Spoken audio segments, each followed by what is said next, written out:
Right, I've spent probably about 5 hours on the cage so far, mainly trying to work out what goes where. There is a lot of bars with it, and I have to sort of work in with the diagrams I've got and the pictures that I got from the Hockley when they supplied the cage. It's fitting lovely so far, but you can't weld one piece in and do it wrong, because the next piece you put in is connected to the next piece and they all go slightly out, and then it all starts going wrong. So what I'm doing is I'm just tacking it all in place. I'm trying to get them as close as I can, and then sometimes I have to release the tacks and then weld them in a slightly different place to make the next piece work. So even though it looks like it fits in the right place, it can fit in a multitude of places and get a bit of variety. But I'll show you what I've been doing. Best way out of the car.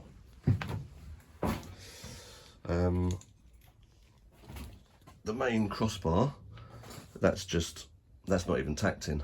That's just resting in place at the moment, because I'm not putting that in till later on, as it'll just be a nightmare getting to all the rest of the bits.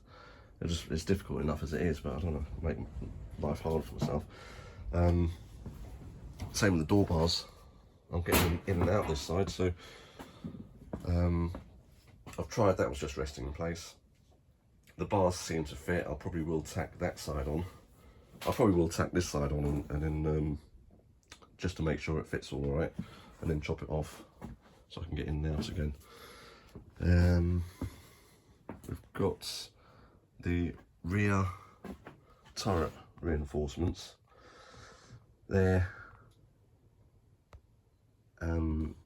tacked into where they need to go.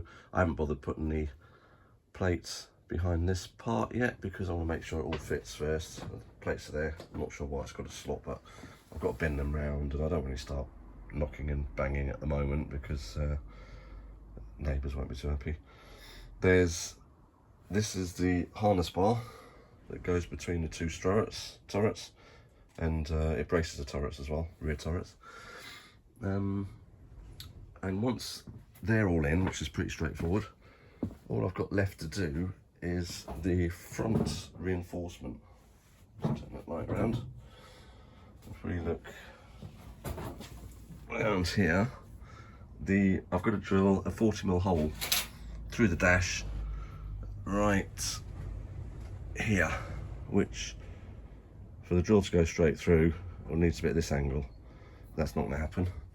And there's another one, I've started doing the line down there, that's got to go out through the bottom. So these are the bars here, there's the top one and the bottom one, and they come out and bolt onto about there. So one's got to go through the firewall and the inner bulkhead. The bottom one just has one hole, so it's got to be quite accurate where I've cut the holes. So that'll be a job to do as well. Once I've got everything else sorted out, then I can undo the tacks for the front bars. I can take them out and then drill the holes, put the tubes in, and then tack the front bars back in again. Yeah, I've had to take a few bars out, and they come out pretty easy. There's only a couple of tacks on each.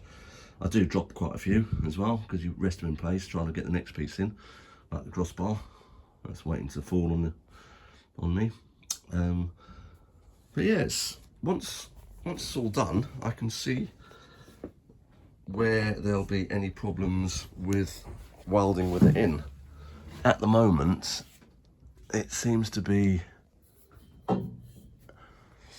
might be a bit of an issue at the top of that weld, because I can get quite high up this side, but the other side, yeah, it's a bit not so likely to happen. So I might have to drop this leg. At least I can just pull it forward and drop it down, or move it back and give myself a bit more space. But that main hoop was tight in there. But you know, I can see if I can get a tack right on the top, and if I can, I know I can weld there. There is a bit of space, but I don't think there's anything else that's going to be an issue. I think I can get to pretty much every other connector so far and weld all the way around it. So far, so good. The roof bar, which is the lower one of those two, yes it is, that goes diagonally from, that's why I've cut the roof reinforcement. I'll take that out. I think that's just to stop the roof, give the roof a little bit of strength because there's not a lot in it. But what I'll do is, when it's in, I'm very close here, I'll put some sealants in here just to stop it from, because it'll vibrate and make noises. But I had to cut this because the roof bar is so close to the roof, and that was in the way, so I wouldn't go in with that. Yeah, but basically I'm quite pleased with how it's going so far. I know the front triangulation to the strut tops is going to be a bit of a palaver to do and take a bit of time, but yeah, I'm looking forward to when I can start welding it all up and putting them in permanently. So I'll keep you updated.